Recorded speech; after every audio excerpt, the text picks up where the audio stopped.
नमस्कार दोस्तों, आज पेपर हुआ था त्रैमासिक परीक्षा 2021 कक्षा 10वीं सामाजिक विज्ञान। उसका पूरा सॉल्व पेपर लेके आए हैं। 2.5 घंटे का था, 80 नंबर का ये पूरा प्रश्न था। जानने से पहले उत्तरों को चैनल को सब्सक्राइब, लाइक और शेयर जरूर कर दीजिए।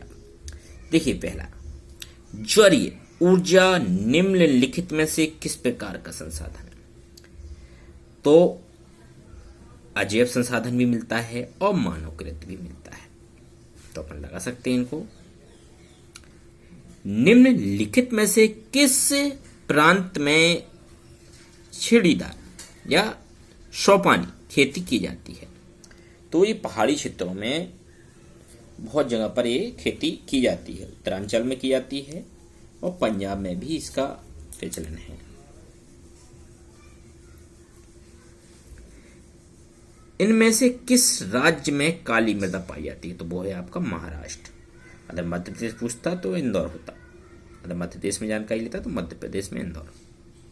सार्वजनिक और निजी क्षेत्र किस आधार पर विभाजित है? तो वो आपके जो आय है, आय के आधार पर, जो आय दी गई है उसके आधार पर सार्वजनिक और निजी क्षेत्रों का आधार विभाजित किया गया है। अगला है, भारतीय सिंह का प्राकृतिक आवास क्षेत्र है, तो वो है आपका गुजरात का गिर क्षेत्र। भारत में शक्तियों का बंटवारा किसके द्वारा किया जाता है? वो है आपका संविधान। संविधान से ही सब शक्तियों का बंटवारा किया जाता है। देखिए, पूरे क्वेश्चन रहे, नोट कर लीजिए इसको। आगे बढ़ते हैं अपन खालिस्तान की ओर। पहला खालिस्तान है, सेवा क्षेत्र में रोजगार में उत्पादन के समान अनुपात में वृद्धि नहीं हुई। तो पहले वाले में क्या भरेंगे अपन? नहीं हुई है।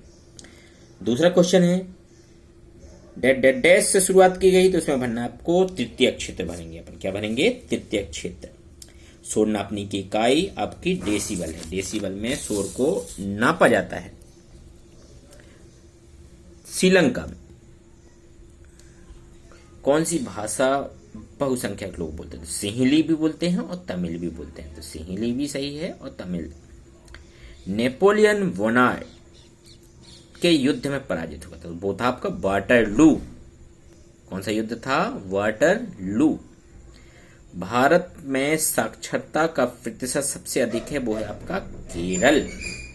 केरल को सही कर देंगे अपन। अगला क्वेश्चन चलते हैं।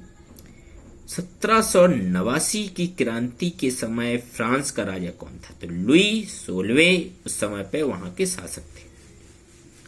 चोरी चोरा कांड हत्याकांड कब हुआ था? तो ये हुआ था 4 फरवरी 1922। चोरी चोरा कांड नामक स्थान पर ये घटना घटित हुई थी। भारत में कौन सी संसदीय प्रणाली है? तो वो है आपकी संसदीय शासन प्रणाली। पर्यावरण में अवांछनीय परिवर्तनों का शामिल होना क्या कहलाता है? आपका प्रदूषण या पर्यावरण प्रदूषण के नाम से जाना जाता है। ऐसे वन जो ऋतु विशेष में पत्ते गिर जाते हैं, तो उसको पतझड़ भी बोलते हैं और पर्णपाती वन के नाम से भी जाना जाता है। देश के बांधों को किसने भारत का मंदिर कहा था? तो वो थे महात्मा गांधी। अर्थव्यवस्था को कितने क्षेत्रों में बांटा गया है? नाम लिखना, तो वो है आपके 3, प्राथमिक क्षेत्र, द्वितीयक क्षेत्र और तृतीयक क्षेत्र। तो आप इसको लगा लीजिए, प्राथमिक, द्वितीयक और तृतीयक क्षेत्र। खाली सही जोड़ी की ओर चलते हैं। समान अधिकारों और अवसरों के मामलों में महिला और पुरुष की बराबरी मानने वाला व्यक्ति, तो वो क्या होगा? आपका नारीवादी। लगाते चले आंसर का सही। अगला क्वेश्चन है, धर्म को समुदाय का प्रमुख आधार मानने वाला व्यक्ति, तो वो है आपका सांप्रदायी। जाति को समुदाय का आधार मानने वाला व्यक्ति, तो वो है आपका जातिवादी। व्यक्तियों के बीच धार्मिक मान्यताओं के आधार पर दूसरों के साथ भेदभाव नहीं करने वाला व्यक्ति क्या कहलाता है? धर्म निरपेक्षता। असिंचित भूमि, तो वो आएगा आपका सरकार द्वारा नहरों का निर्माण। अगला क्वेश्चन है, फसलों का कम मूल्य, तो वो है सहकारी विपणन समिति। कर भार, तो कम ब्याज पर बैंकों द्वारा साख उपलब्ध कराना। तो ये आप देखिए सही जोड़ियां रही, नोट कर लीजिए, नोट करते चलें। पर सत्य सत्य की ओर आते हैं।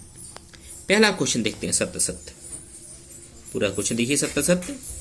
लोकतंत्र हमेशा सामाजिक विभाजन के आधार पर विघटन करता है। तो ये आपका गलत है। अगला क्वेश्चन है, जीडीपी के मदों में वर्ष 2003 में तृतीय क्षेत्र की हिस्सेदारी 50 से 60% थी। बिल्कुल सही जवाब आपका। स्वराज पार्टी का गठन लाला लाजपत राय ने किया था। गलत है। पूर्ण स्वराज की मांग 1929 में जवाहरलाल नेहरू की अध्यक्षता में कांग्रेस ने लाहौर अधिवेशन। बिल्कुल सही जवाब। राइट का निशान लगा लीजिए, सही सत्य है। कांग्रेस की स्थापना बिल्कुल 1885 में, 28 दिसंबर 1885 में महात्मा गांधी ने की। डेट तो सही दी है, परंतु महात्मा गांधी ने नहीं, लॉर्ड ए.ओ. ह्यूम ने की अध्यक्षता में की गई थी, जिसके पहले अध्यक्ष थे व्योमेश चंद्र बनर्जी, जिसमें 72 प्रतिनिधियों ने भाग लिया था। तो ये बात गलत है महात्मा गांधी वाली। बिना किसी पारिश्रमिक मेहनताना के किसी के काम करवाना क्या कहलाता है आपका? बेगार कहलाता है। तो ये रहा पूरे क्वेश्चन के आंसर। पूरे देख सकते हैं अपन। वीडियो कैसा लगा कमेंट बॉक्स में जरूर बताइए। ये आज का रहा पेपर जो अभी आया था, उसका पूरा सॉल्व पेपर आज आपके सामने, बच्चों के सामने लेके आए हैं। ऐसे ही वीडियो आपके सामने लेके आएंगे। जय हिंद दोस्तों।